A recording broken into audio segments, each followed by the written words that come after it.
Okay, so tutorial kung paano mag-withdraw sa Binance papuntang GCash.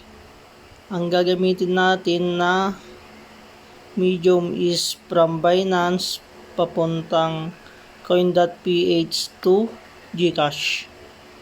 So kailangan click yung wallet, papunta ka ng spot, click mo yung SLP, tapos USDT, bumagsak pala, USDT, tapos click sell, yan na yan.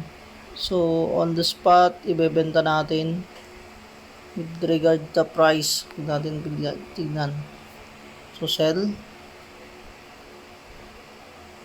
so yun na, wait lang natin mga benta. Oy, bilis. So, pwede natin palitan yan, market price. For example, immediate natin ibebenta. O yun na, nabenta na pala. So, na-sell na natin siya. Punta nga, i-search natin si XRP. Kasi si XRP yung gagamitin natin. Ngayon, bibili tayo ng XRP. Buy XRP. Tapos, max. So, sell limit, max. So, meron tayong mabibili na 121 SLP. So, yun yung mabibili natin. Bilis tumaas. Ano natin?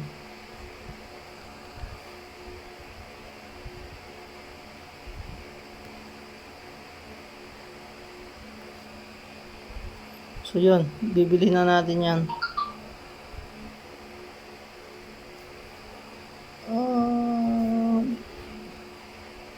Sige, bye. So 116. Kapag market kasi, kung ano yung price ng market, yun yung bibilhin nyo. Kung nakalimit naman, yan yung gusto nyong price. So,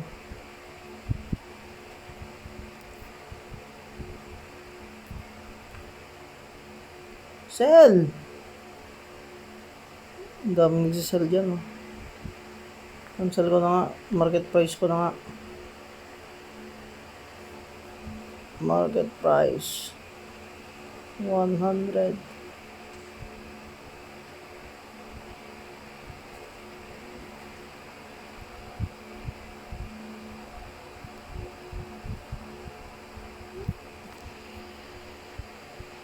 Sige, bye. Saan? So, meron tayong dito 120 na XRP. So, ngayon, punta tayo doon sa wallet, tapos withdraw.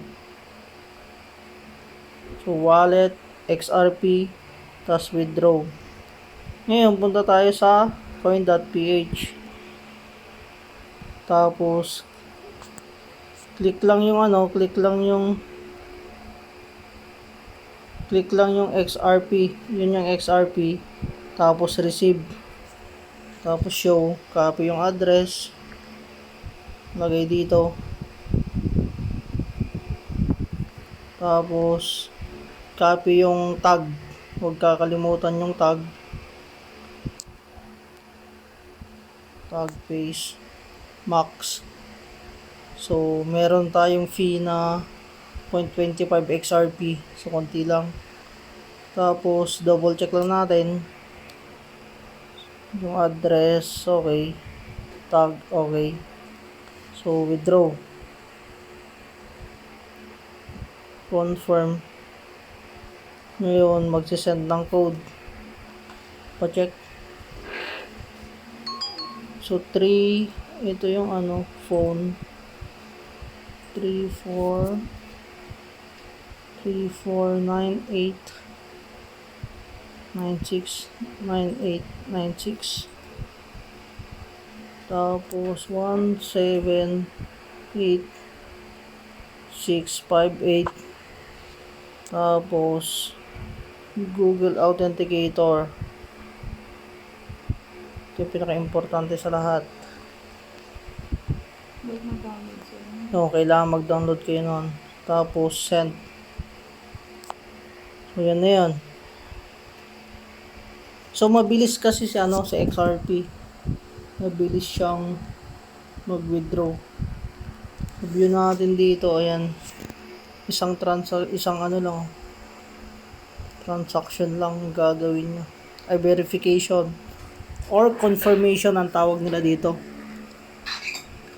So once na na-process na yan, punta ka sa coin.ph. So kailangan dito i-check mo na siya. So wala pa. History.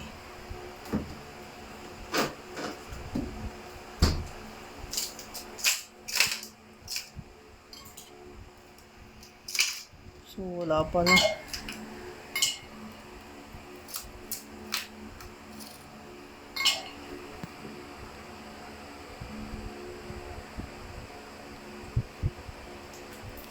So wait lang natin. Minsan ginagawa ko, punta ako dun sa XRP. Tapos meron dito sa info.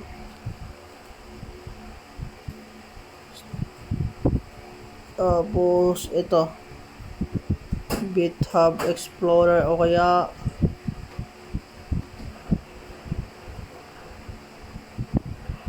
yan. Ngayon, lalagay mo lang yung ayun na, na-receive na pala. Na-receive na natin sa coin.ph. So, ganun lang kabilis. So, pagdating dito sa coin.ph, i-click lang tong trade. Tapos, sell. So, yan. So, magiging peso na siya. So, yan. So, sisell na natin siya. Slide lang to convert. Yun. Na-sell na natin siya. So, ito na. Na-receive na natin, di ba? Ngayon, pwede na tayong mag-cash out.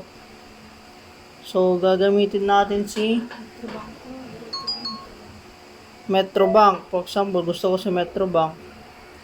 Itodo ko lahat yan. 7, 6. Meron tayong fee in 10 pesos.